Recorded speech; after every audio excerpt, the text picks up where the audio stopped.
Meus amigos, o assunto que nós vamos tratar hoje é essencial a qualquer um que exerça essa árdua profissão da advocacia. São muitos advogados que passam uma vida na profissão sem aprender, como é que se atende um cliente. E esse é um assunto que a faculdade não vai te ensinar, os cursos de pós-graduação também não vão, mestrado, doutorado também não te ensinam. É algo que você vai aprender com a experiência vai te mostrar, e eu posso sintetizar aqui algumas desses pontos, desses tópicos que a gente só aprende com a experiência. Okay? Então vamos lá, como é que se deve atender o cliente? Primeiro ponto, primeiro item, anote aí no seu caderninho, nunca revele ao cliente qual é a estratégia que você vai adotar na condução do processo. Você não vai dizer para o cliente assim, primeiramente eu vou arguir uma preliminar assim, porque no momento em que os fatos aconteceram, você já tinha se desligado da empresa há não sei quanto tempo, depois no mérito eu vou alegar que não há provas suficientes, etc., e depois eu vou dizer que os fatos não são bem esses, e ainda que fossem, não sim. Não, você não vai anunciar essa estratégia, que se você fizer isso, você sabe o que esse cliente vai fazer? Se você anunciar toda essa estratégia, ele vai olhar para sua cara e vai falar assim, doutor, essa que é a estratégia? Que legal, hein? Obrigado pela consulta, viu?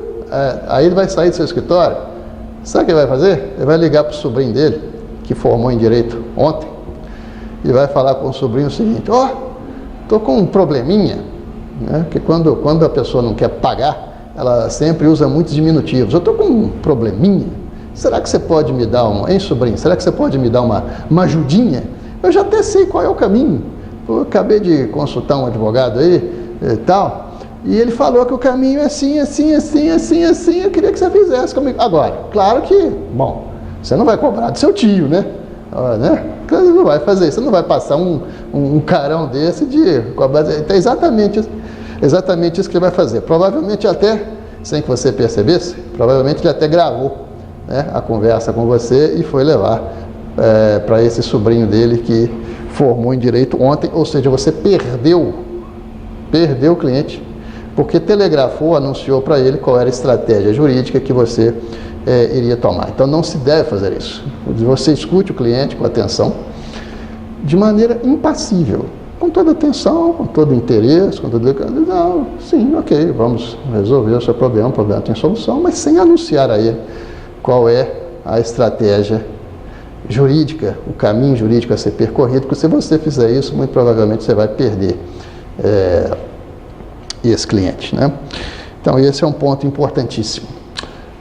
Segundo ponto, honorários. No momento da consulta, no momento que você recebeu o cliente, dê os honorários na hora. Na hora, porque provavelmente você vai receber o cliente e vai te dizer, meu problema é urgentíssimo, tal, assim, tal e coisa.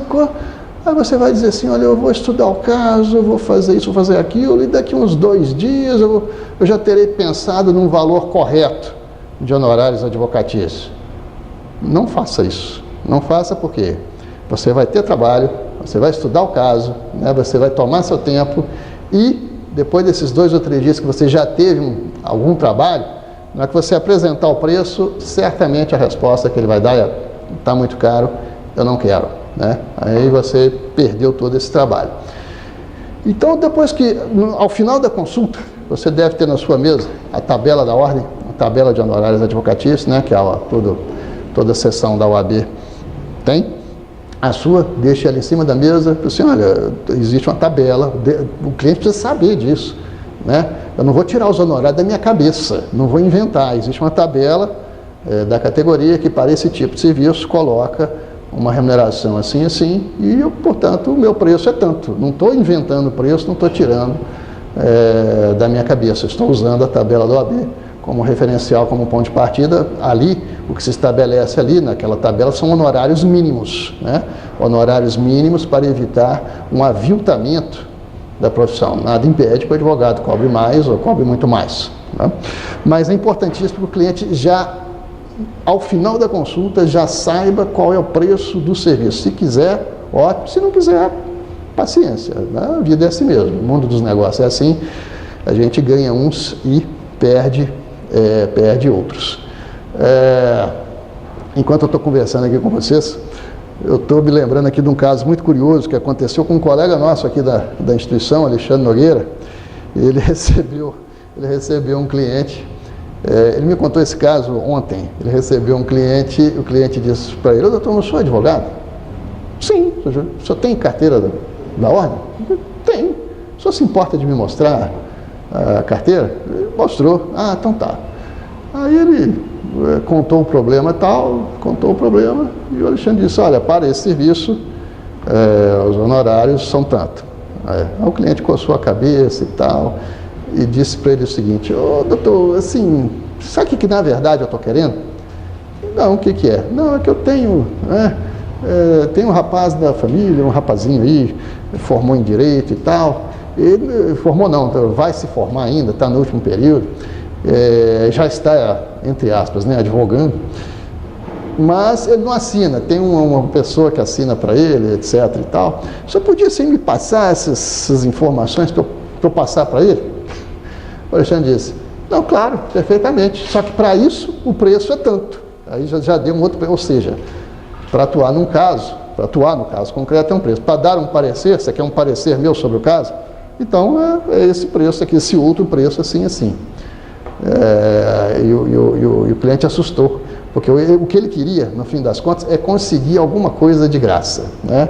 O que uma grande parte dos clientes querem, na verdade, é um serviço jurídico gratuito. Como ele acha que o sobrinho dele ainda não tem experiência suficiente, ele vai buscar essa experiência em algum advogado e vai tentar transferir essa experiência para aquele sobrinho que faz o serviço gratuitamente. Então não permita que isso aconteça. E como é que a gente pode impedir que esse tipo de incidente desagradável aconteça? Aí vem a terceira dica, né? O terceiro tópico dessa nossa conversa. Preferencialmente, eu sei que muitos advogados não adotam essa prática, não é um costume assim tão difundido, mas é preferível cobrar pela consulta. Cobre pela consulta. A cobrança da consulta já afugenta uma boa parte desses aventureiros. Porque o cliente que não quer sequer pagar a consulta, não quer pagar sequer a consulta, dificilmente ele vai pagar honorários da contratação. Dificilmente, né? E se você entrar numa sistemática de não cobrar a consulta, você está correndo um grande risco de atrair essa avalanche de aventureiros, ou seja, você está correndo o risco de passar o dia inteiro dando consulta jurídica gratuita, o dia inteiro, não fecha contrato com ninguém, vai morrer de fome, né? Então são essas três dicas que eu coloco aqui. Acho que são os 3 tópicos importantes no atendimento ao cliente, para que esse atendimento resulte em contratações. Primeira, estão sintetizando. Primeira, não faça uma revelação da estratégia que você vai adotar no processo. Segundo, informe os honorários, o valor dos honorários imediatamente. Acabou, escutou o problema do cliente, você já disse para ele: o valor de honorários para esse serviço é tanto. E terceiro, cobre a consulta. Agora, depois que o contrato estiver celebrado, depois da celebração contratual, aí sim, aí você pode passar para ele as informações que você bem entender, que se quiser, até mostre eventualmente uma peça processual que você fez, mas isso depois do contrato celebrado, né? Porque se esses três passos não forem seguidos, estamos realmente correndo um risco de perder muitas contratações. Obrigado pela atenção, um grande abraço e até o nosso próximo encontro.